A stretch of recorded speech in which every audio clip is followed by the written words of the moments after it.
I mean, my mindset was I'm scoring every single time. Right? Did it happen every single time? No. But majority of the times, if I had a guy in the front head, how I wanted it right here, a lot of times I was scoring. Right? And it's, you got to be relentless here. You can't let go. He's fighting my hands, right? He's circling up to his feet, right? I don't let go, right? He's got my hand, right? We talk about this a lot in practice. Even if he's got my hand, I can still snap him with my forearm. I can sidestep and still snap him to the mat, right? Some of us are forgetting to use our other hand too. That tricep, you know, controls a lot of his body. So a big thing is we do not let go, right? One, I don't want my shoulder getting way under, right? Unless I'm knee tapping. But I don't want to let this thing go. And my elbows are always really tight, right?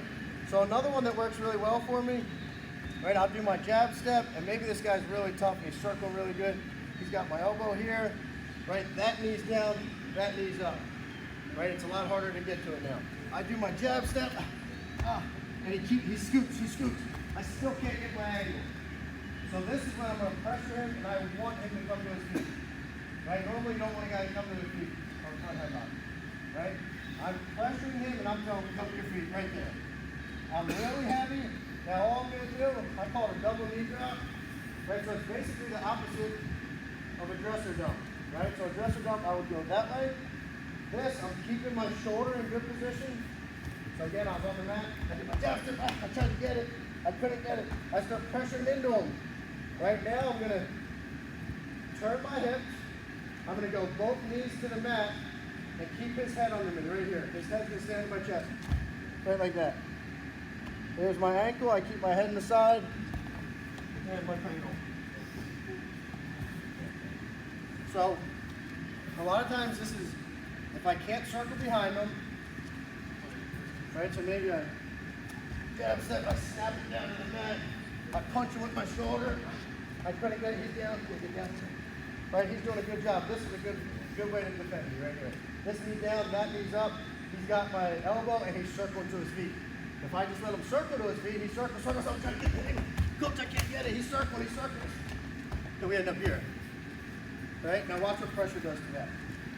That's the best defense, right? He grabs my elbow, posts his hand, and he circles. That's his axis, he circles. Go. Right? As opposed to this, now I pressure.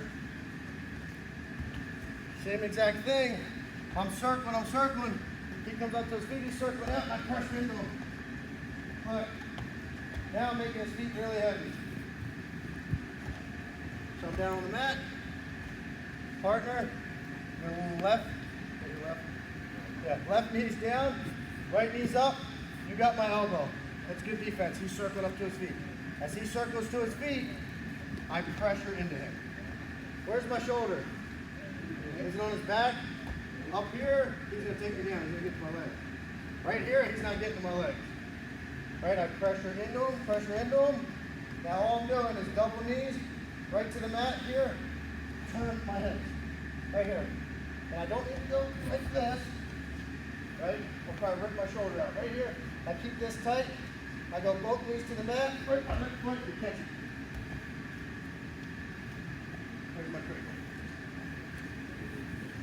So the key to this is pressure, right? I mean, the key to a front headlock is pressure. And it's got to be pressure not in the middle of his back, right over his neck. So I'll show it one more time. Left hand on the chin. Right, left hand on the chin, left shoulder tight, low. My elbows stay tight here. I got this tricep. He's doing a really good job. He's circling up. I mean, look at this angle. I can't get from here. Right? I'm not getting that. I try to jab step, and he beat me. I can't get it. He keeps circling up to his feet. I pressure into him. How heavy are your feet right now? Right? I can almost choose which one I want. Right? Sometimes I'll let go of this tricep really quick, tap that, he steps that back. Oh. But that tricep is so important that I'm pulling on that tricep. Keep my elbow tight. I pressure into him. He's got no choice but to come to his feet. Right? I'm staying tight. This tricep has to be tight. The only time I can't go cross ankle here is if this guy puts that hand on the mat. If this hand's on the mat, I gotta lift it up right here. Right? Because if his hand's on the mat and I try and go cross ankle, he can just put that foot there. He's got a post. If his hand's up, right here, and I'm keeping it tight, tight, tight. Get him every time. We'll try it. So left hand's on the chin, right hand's on the tricep. Partner, you're doing a good job circling your feet. Guy doing it is pressuring you the entire time. Pressure, pressure, pressure. Try and make his feet as heavy as you can. And then all you're doing is release it from that tricep for a split second, turn to your hips, catch that ankle. Let's get a shot. 1, 2.